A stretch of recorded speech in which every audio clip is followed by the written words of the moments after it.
People gather to worship for many reasons. Take a moment and think about all the reasons that you attend worship, and all the reasons that you know of that other people worship.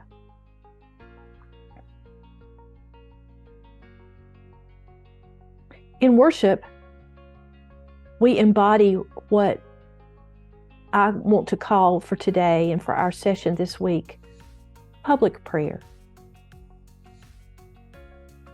And when we pray in public in worship, we are offering our heartfelt concerns about joys and sorrows and needs as wide and deep as all of life. In worship, the one who prays public prayers prays on behalf of the gathered community and to some degree on behalf of others.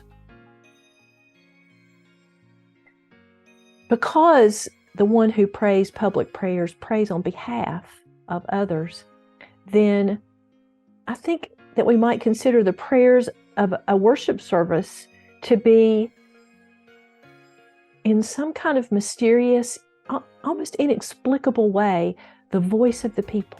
And it comes in many different shapes and forms. Leading public prayer is so powerful, can be so poignant for the one who prays and for those who are present.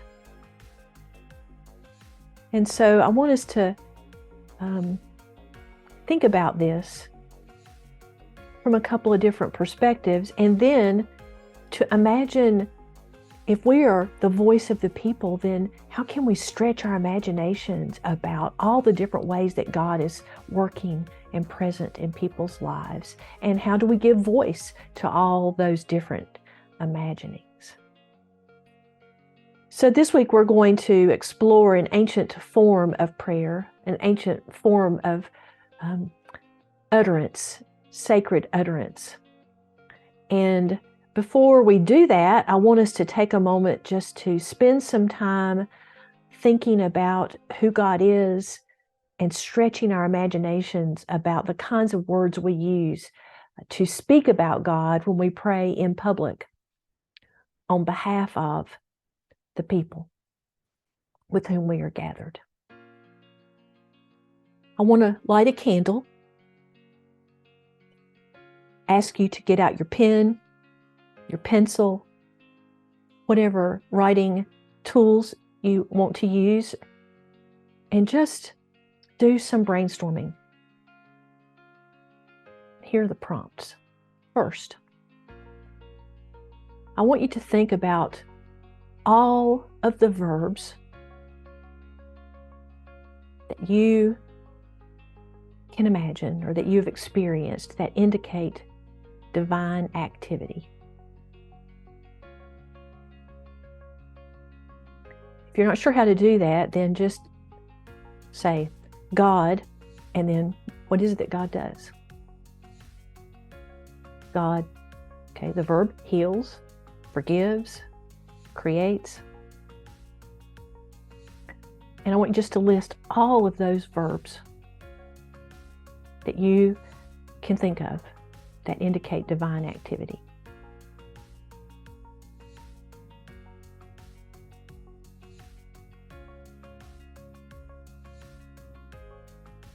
Do you have a list? Okay. Now I want you to pair with each of those verbs an image, a noun, that kind of reflects what that verb is saying, and then imagine that image, that noun, as part of your prayer. So if you use the verb heal, God heals, then what would be an image you could pair with that for creating a prayer. Restorer of broken souls, heal us. Mending presence, heal those who are hurting and broken on this day. Or maybe you had God forgives, and so here you could say, "Oh, compassionate one, forgive us." Spirit of release, forgive those things that tether us to pain and uncertainty. You get the idea? Okay, so take a few minutes with your verbs and brainstorm those nouns that go with each verb.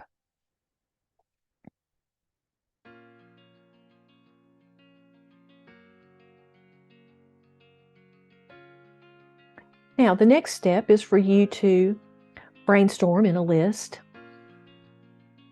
all the images or nouns that you can think of for self.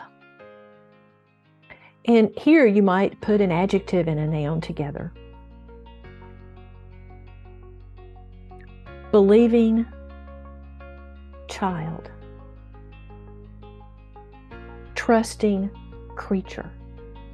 So just take a moment and think about the one who is praying, the ones who are lifting up this request, and just brainstorm some powerful images for self using adjectives and nouns or just nouns.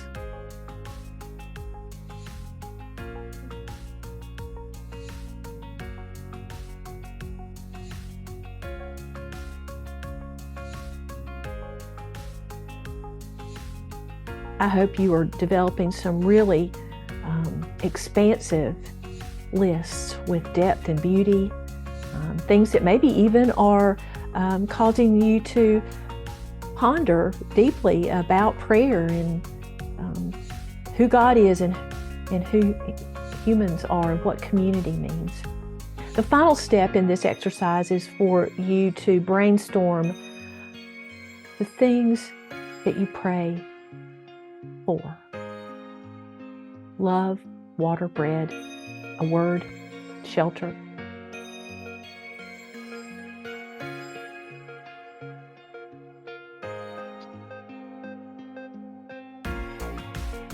I think you have now a wonderful